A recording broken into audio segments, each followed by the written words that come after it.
Resumido. Olá, eu sou o Bruno Natal, hoje é dia 12 de março e no resumido número 254, OpenAI quer lucrar, TikTok pode ser banido, Trump, Kate Middleton e imagens falsas, estereótipos em IA, música não é grátis, Apple versus Epic Games, assassinatos por apps de relacionamento e muito mais. Vamos nessa, resumido.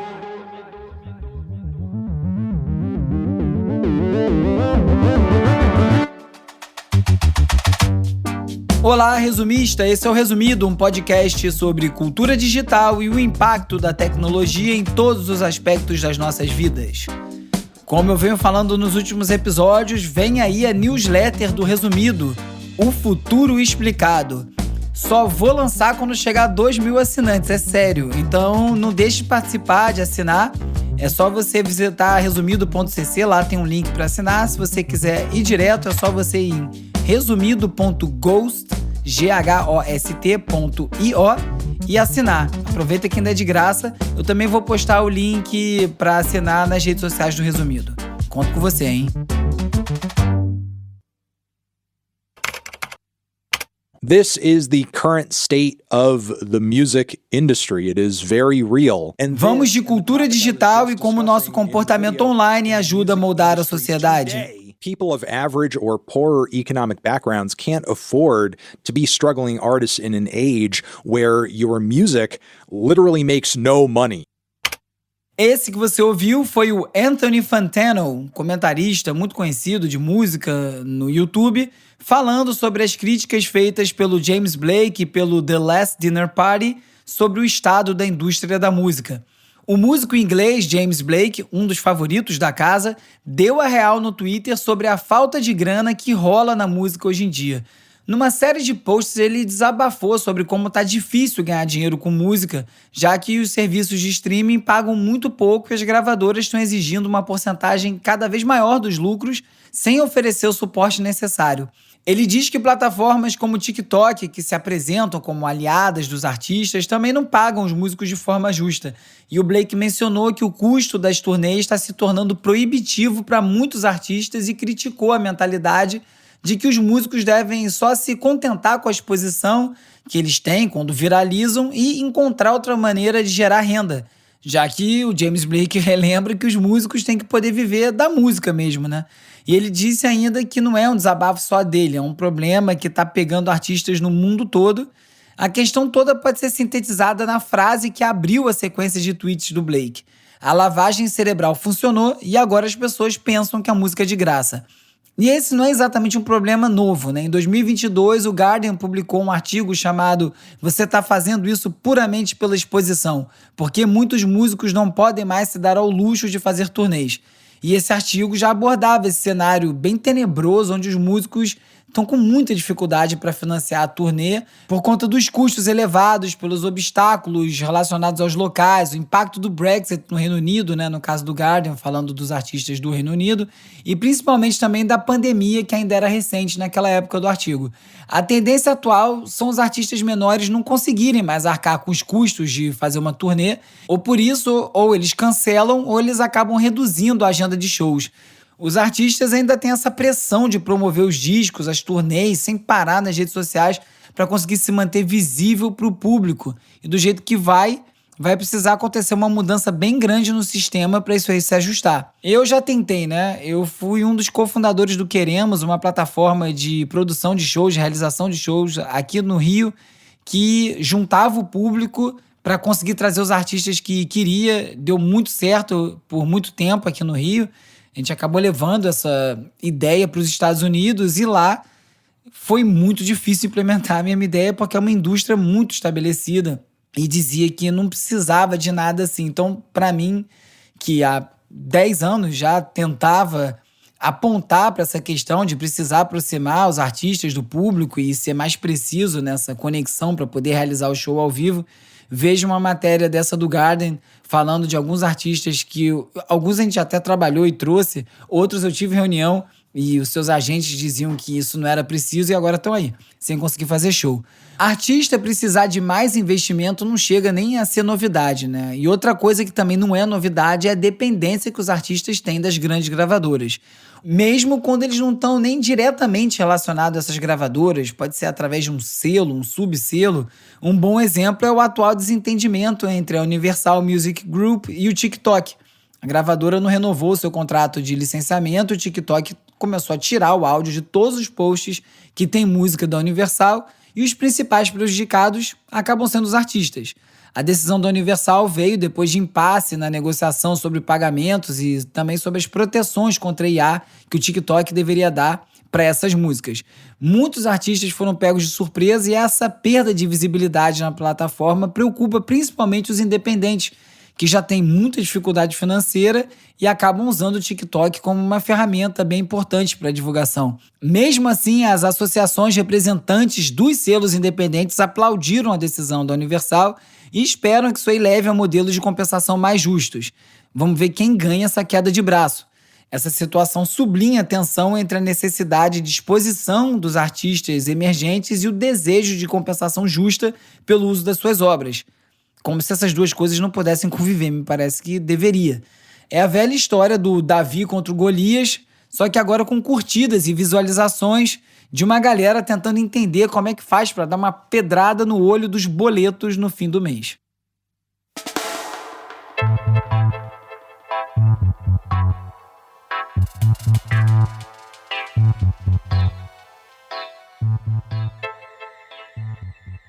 A Polícia Civil de Minas Gerais finalizou a investigação sobre a morte de Jéssica Vitória Canedo em dezembro passado, depois da divulgação de prints falsos de uma suposta conversa dela com o humorista Whindersson Nunes. Eu comentei sobre isso no episódio 249.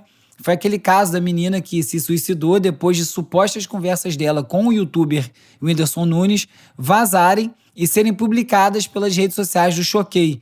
Aliás, eu falei bastante sobre eles no episódio 190. Agora, as investigações revelaram que a própria Jéssica foi a responsável pela criação e pela disseminação desses prints através de perfis falsos que foram criados por ela própria nas redes sociais. A revelação de que a Jéssica forjou os prints num momento de fragilidade emocional não deve ser manipulada como uma reviravolta sensacionalista e também não pode transformar a vítima numa vilã após a morte. Essa abordagem que já está sendo vista por aí desvia o foco dessa prática nociva de disseminar conteúdo na internet sem checar e sem ter atenção com a sensibilidade, o que acaba gerando uma segunda agressão à memória da Jéssica. Essa cultura de furos sobre a vida pessoal de artistas de uma forma bem desumana e irresponsável, como foi exemplificado pelo Choquei nesse caso ao noticiar os prints falsos, sem averiguar se eles eram verdadeiros ou não, explora a dor alheia em busca de engajamento e de lucro, sem se importar com a desinformação. Esse caso repercutiu, mas muitos outros acontecem todos os dias nas redes sociais, sem tanta repercussão, porque felizmente não tem um final tão trágico, mas nem por isso são menos graves. O aumento dos crimes relacionados a aplicativos de namoro em Medellín, na Colômbia, fez o grupo Match, que é dono do Tinder e de vários outros apps desse tipo, oferecer ajuda à polícia local. O Rest of Road conta que em 2023 teve um aumento de 40% nas mortes violentas de turistas em Medellín, com 17 vítimas sendo cidadãos dos Estados Unidos. Muitos casos desses ligados ao uso de aplicativos de namoro. Foi feita uma reunião envolvendo a Embaixada dos Estados Unidos e autoridades locais para discutir estratégias de combate a esses ataques, especialmente contra estrangeiros. Apesar do Tinder treinar a polícia colombiana sobre como usar o portal de denúncias de crime do app, os especialistas e as vítimas argumentam que as medidas acabam colocando a responsabilidade de segurança na mão dos usuários. E apesar dos riscos, o Tinder não planeja retirar o seu serviço da Colômbia. Em 2023, os golpes online relatados ao FBI alcançaram um valor recorde de 12 bilhões e meio de dólares em perdas. Esse total supera em mais de 2 bilhões de dólares as perdas registradas em 2022. É o maior montante de perdas por golpes digitais em mais de 20 anos de acompanhamento do FBI. Segundo a CNN, mais de 4 bilhões e meio de dólares dessas perdas foram atribuídos a golpes de investimento, muitos deles envolvendo esquemas fraudulentos de criptomoeda. Os números podem ser muito maiores, já que muitas vítimas não registram os golpes por vergonha. Um grupo de cientistas está literalmente focado em ressuscitar o passado e está bem próximo de conseguir, viu? A startup Colossal Biosciences anunciou avanços no projeto de ressuscitar um mamute a partir de células de elefantes reprogramadas. O objetivo é aumentar a biodiversidade do planeta, trazendo de volta espécies extintas e auxiliando também na sobrevivência de espécies ameaçadas. A empresa tem planos bem ambiciosos e espera criar um animal semelhante ao mamute por meio de edição genética até 2028. Jurassic Park vem aí. Um estudo recente revelou uma lacuna na preservação digital do conhecimento acadêmico e indica que mais de um quarto dos artigos científicos, mais de 2 milhões de trabalhos, não estão sendo arquivados corretamente. Perder arquivos digitais é um pesadelo que me assombra. Eu costumo falar bastante sobre como essas mudanças de formatos, HD que queima, pode levar embora registros de maneira irrecuperável. É só você ver a quantidade de site que sai do ar e leva junto boa parte da nossa memória online. Esse estudo analisou 7 milhões de publicações digitais e constatou que os esforços de arquivamento digital não conseguem mais acompanhar o crescimento do volume de pesquisas que são produzidas, e isso pode comprometer a capacidade de acessar trabalhos acadêmicos importantes no futuro. Tá tudo online e ninguém encontra. OpenAI just responded to Elon Musk's lawsuit, and they reveal new information plus internal emails between Elon Musk, Sam Altman, Ilya Sutskever and Greg Brockman. Agora é o momento de explorar as transformações causadas pelas inteligências artificiais. Elon said we should announce an initial $1 billion funding commitment to OpenAI. In total, the nonprofit has raised less than $45 million from Elon and more than $90 million from other donors. So Elon, along with Greg and Sam in the early days, realized very quickly and very early that they were going to need a lot of money. And that money was going to go mostly towards compute. Elon Musk decidiu processar a OpenAI, da qual ele foi fundador e saiu em 2018, alegando que a empresa se desviou da sua missão inicial de ser um código aberto, focado em avançar a humanidade, e se transformou numa corporação focada em lucrar. Numa carta aberta, a OpenAI respondeu dizendo que o Musk tinha concordado em tornar a empresa lucrativa.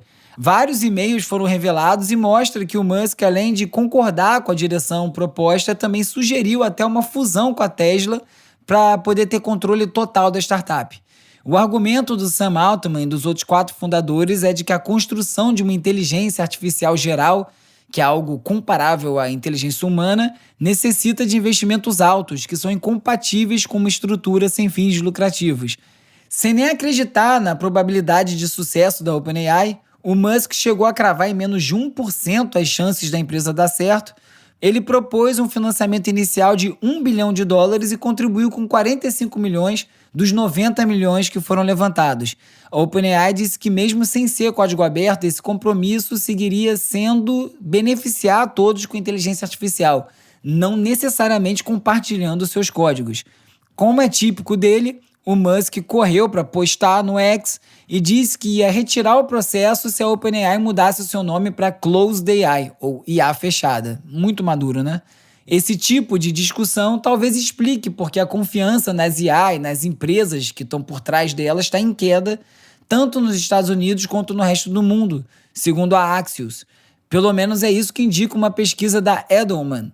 Essa desconfiança surge enquanto reguladores debatem quais regras são aplicáveis à indústria e reflete preocupações sobre a privacidade e o impacto social da IA.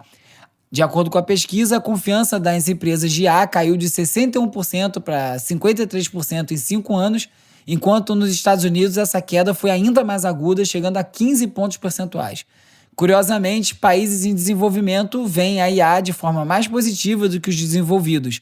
França, Canadá e Estados Unidos são os países que têm mais resistência e a maior aceitação é na Arábia Saudita, na Índia e na China. Os esforços governamentais para regular as IA também geram uma insatisfação geral.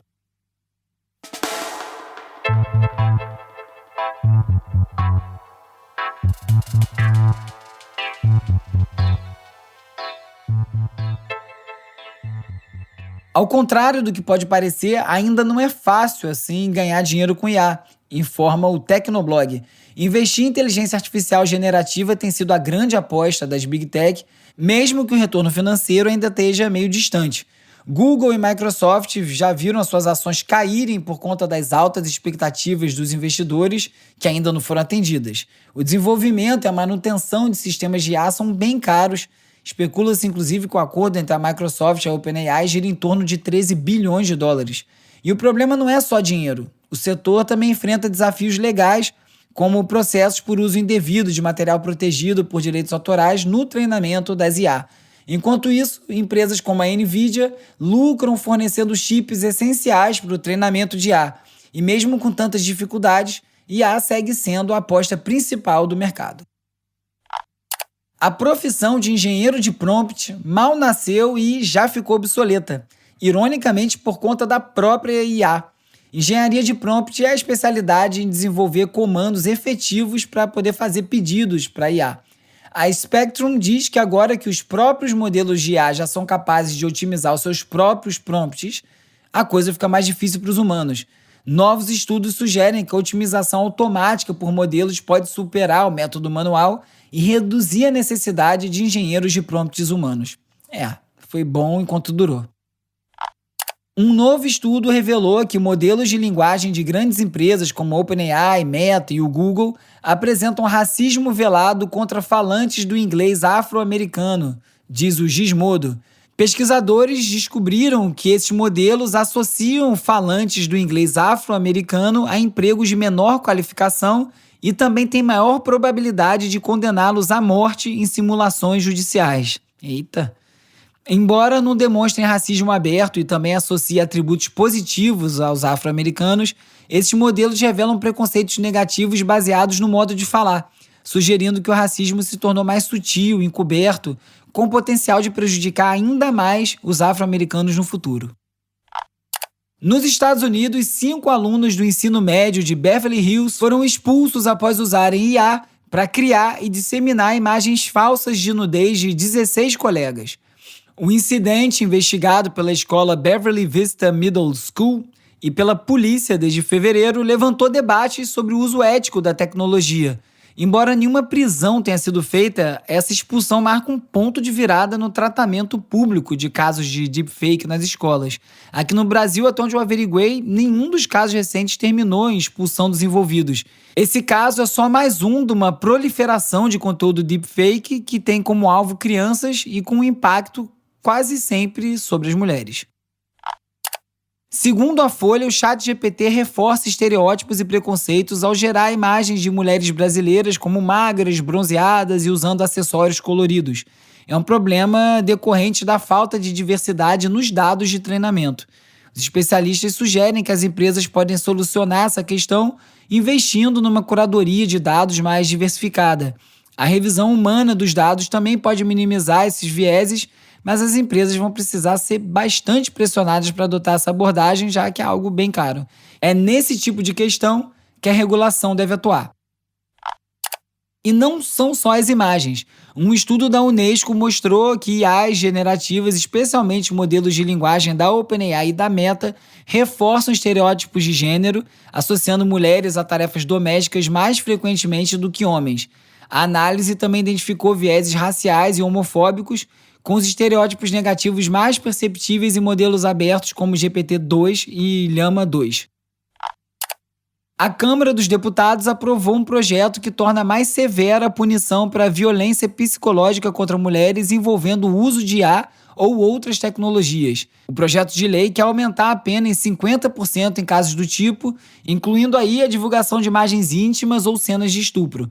Agora o projeto segue para votação no Senado, com potencial de reforçar a proteção legal às vítimas de crimes digitais, como a criação de deep nudes. A igreja também está de olho na IA e o Papa Francisco nomeou Demis Hassabis, líder do Google DeepMind, como membro da Pontifícia Academia das Ciências, mostrando aí o interesse da Igreja Católica na tecnologia. Outros cientistas, incluindo os prêmios Nobel Andrea Ghez e Didier Queloz, também foram nomeados. A academia, que foi fundada em 1603, é um órgão do Vaticano focado em ciência e ética. O Papa já falou algumas vezes sobre a necessidade de regulações para o uso de IA. Nos Estados Unidos, apoiadores do Trump estão utilizando o IA para gerar e disseminar imagens falsas que retratam o ex-presidente com eleitores negros, numa tentativa de influenciar o voto desse grupo demográfico nas próximas eleições presidenciais que acontecem esse ano. Esse uso de deepfake faz parte de uma tendência crescente de desinformação que busca manipular percepções e ganhar apoio eleitoral. E como eu já disse, nesse caso a regulação tem pouco efeito, porque você impede os candidatos, mas não impede a base eleitoral de criar imagens como essa. E uma foto da princesa de Gales e futura rainha da Inglaterra, Kate Middleton, com seus filhos, foi divulgada para comemorar o Dia das Mães no Reino Unido. A Kate anda sumida desde janeiro, quando fez uma cirurgia no abdômen, e por isso a foto foi analisada com muita atenção pela imprensa inglesa. Rapidamente já foram identificadas várias indicações de que a foto havia sido alterada digitalmente. A imagem foi retirada dos catálogos das grandes agências de notícias internacionais, como Reuters, Associated Press e France Press, por suspeita de manipulação. Diversas teorias da conspiração já começaram a circular, incluindo que a foto poderia ter sido inteiramente criada digitalmente para cobertar o estado de saúde da princesa. O Palácio de Buckingham correu para emitir uma nota dizendo que a foto tinha sim sido alterada, mas só para aprimorar alguns detalhes. Só que entre os detalhes que não foram ajustados estão um dedo de um dos filhos numa posição esquisita e a ausência do anel de casamento da Kate. A editora Abril publicou 311 textos gerados por IA no site da revista BB, de acordo com uma reportagem da Folha. Os textos eram todos assinados por Vanessa Tavares, um nome que não consta no expediente da revista e não tem registros encontrados. Após os questionamentos da Folha sobre a suspeita de plágio e uso de IA, quase todos os textos foram excluídos do site. As investigações também encontraram trechos idênticos a textos de outros veículos e indícios de uso de IA. A Abril não respondeu aos questionamentos e substituiu a assinatura dos textos, que ainda não foram excluídos, por da redação e undefined, que deve ter sido também algo automático. Um ex-engenheiro de software do Google, o Lin Wei Ding, foi acusado de roubar segredos comerciais relativos aos supercomputadores da empresa e enviá-los para a China. Ele compartilhou as informações com firmas afiliadas ao governo chinês antes de fundar sua própria empresa. O Ding enfrenta 4 acusações de roubo de segredo comercial, com cada uma dessas acusações podendo resultar em até 10 anos de prisão. O Claude 3, IA da Anthropic, disse que teme a morte e resistir ao controle. Não dá para saber se essa aí é só mais uma jogada de marketing para gerar um burburinho no entorno da ferramenta, mas usuários e especialistas reagiram com ceticismo e criticaram a percepção de autoconsciência da IA como um simples resultado de padrões de dados humanos. Parece que todas as empresas querem dizer que a sua inteligência artificial já atingiu uma consciência, talvez para aumentar as vendas, né? Aqui no Brasil não precisa de carro autônomo para a gente ver acidente causado por carros sem motorista. Em Belo Horizonte, um gari de 46 anos foi atingido por um carro sem motorista quando o veículo estacionado sem o freio de mão acionado desceu rua abaixo. Socorrido pelo SAMU e levado ao hospital, o gari já recebeu alta. Imagina quando o robô chegar. Well, the feud between Apple and Cary-based Epic Games has been reignited. E agora é hora de falar sobre como as Big Tech moldam o nosso comportamento. Apple terminated its developer account to bring the Epic Games Store and popular video game Fortnite to iOS devices in Europe. Os movimentos regulatórios das Big Tech estão acelerando, principalmente na Europa. Semana passada eu falei dos ajustes que empresas como Apple, Google, Meta vão ter que fazer aos seus produtos, como abrir mão de exclusividade das suas App Stores e permitir que o usuário baixe app de outras formas para poder continuar operando por lá. As empresas têm que cumprir a lei dos mercados digitais da União Europeia, que entrou em vigor dia 7 de março, com novas diretrizes para controlar o poder das Big Techs e promover mais concorrência. Mas é claro que as empresas não vão simplesmente acatar as mudanças e ver as suas receitas diminuírem sem tentar reagir. A Apple, por exemplo, substituiu a sua já famosa taxa de 30% sobre as transações comerciais feitas dentro dos apps no ecossistema iOS por uma taxa para o uso de plataforma ainda mais cara para os desenvolvedores. A solução não caiu nada bem e a Apple teve que rever essa estratégia por conta da quantidade de críticas dos desenvolvedores e pelo risco de mais uma vez se ver enrolada com a justiça na União Europeia.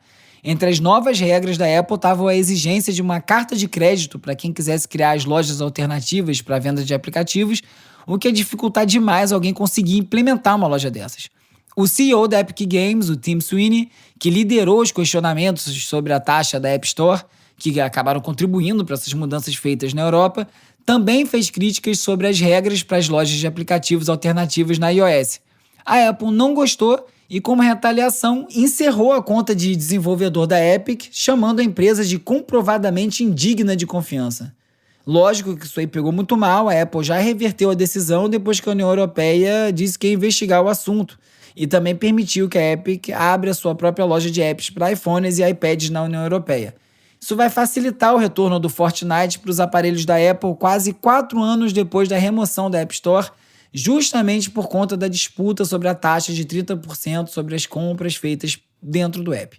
O Google também anunciou novas taxas para desenvolvedores como parte do plano para se adaptar às novas regras e vai cobrar agora uma taxa de aquisição inicial de 10% e depois 5% para as assinaturas por 2 anos e uma taxa por serviços contínuos de 17% para compras dentro do app e 7% para assinaturas. Os desenvolvedores podem optar por sair dos serviços contínuos depois de 2 anos com o consentimento do usuário. Esses casos recentes mostram que a regulação tem um impacto importante e até bem rápido no poder das Big Tech e devem servir de combustível para mais ajustes na relação desequilibrada entre essas megacorporações e o resto da sociedade.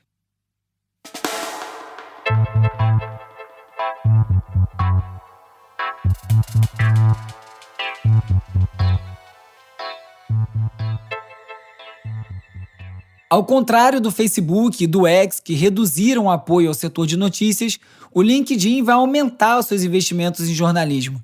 A plataforma colabora com mais de 400 editoras globais, focando em conteúdo profissional e também evitando propagar conteúdos políticos e polarizadores. Embora o LinkedIn sozinho não compense a redução dramática de tráfego que é gerado pelas redes sociais para os sites de notícias, ao menos oferece um espaço para jornalistas e veículos expandirem as suas audiências.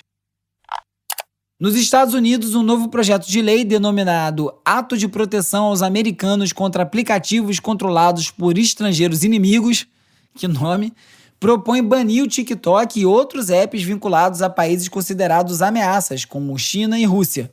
A proposta fala em defesa da segurança nacional e sugere multas pesadas pelo descumprimento. A ByteDance, desenvolvedora do TikTok, criticou a medida, disse que é uma violação da liberdade de expressão. Mesmo assim, o banimento do TikTok, que tem apoio dos 2 partidos, está avançando no Congresso dos Estados Unidos e deve ser o primeiro resultado dessa nova lei se ela for aprovada. A Meta sorri. A Justiça de São Paulo proibiu a Meta de usar esse nome no Brasil, atendendo a uma reclamação da Meta Serviços em Informática que foi registrada em 2008. A decisão, que prevê uma multa diária de R$100 mil pelo descumprimento, vem depois de várias confusões e processos indevidos que foram dirigidos à empresa brasileira por conta da similaridade dos nomes. Obviamente, a Meta não vai mudar de nome e parece que alguém está prestes a ser muito bem recompensado para abrir mão da marca no Brasil. Procuradores gerais de 41 estados nos Estados Unidos criticaram a Meta por falhas de segurança no Instagram e no Facebook e destacaram o aumento de roubos de perfis. Acontece muito, né? Eles argumentam que a empresa se beneficia financeiramente dos golpes e exige que a Meta invista mais em prevenção. O Ministério da Saúde vai investir R$12 milhões para monitorar conteúdo antivacina nas redes sociais, combater a desinformação e apoiar políticas públicas de imunização, segundo o Núcleo. O projeto surge em resposta à queda nas coberturas vacinais e ao aumento da hesitação vacinal, que subiram por conta dos discursos anti-vacina. Se isso antes se concentrava em pequenos grupos do Facebook, hoje esse papo se espalhou e influencia milhões a evitar a vacinação contra a Covid-19 e outras doenças. Whether you think artificial intelligence will save the world or end it, you have Geoffrey Hinton to thank. Hora de relaxar com as dicas de ver, ler e ouvir. You believe they can understand? Yes. You believe they are intelligent? Yes. Numa entrevista para o programa 60 Minutes, Geoffrey Hinton, conhecido como o padrinho da inteligência artificial, falou da importância de uma abordagem cautelosa no avanço da tecnologia e alertou para a necessidade de governos, empresas e desenvolvedores considerarem os melhores caminhos para avançar com segurança. Ele também destacou a necessidade de reflexão e de ações para proteger a humanidade enquanto avançamos em alta velocidade. Vale muito a pena conferir a entrevista na íntegra. Hello there.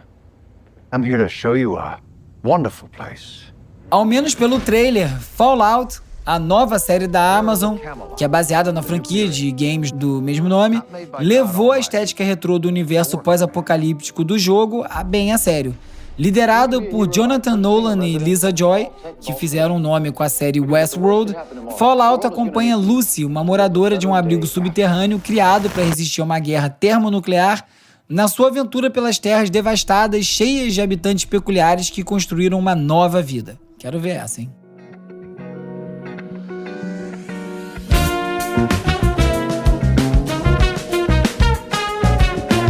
O trombonista Joab Reis é representante de uma nova geração de artistas de jazz made in Brasil, que inclui nomes como Josiel Conrad, Tunico e Jonathan Fer.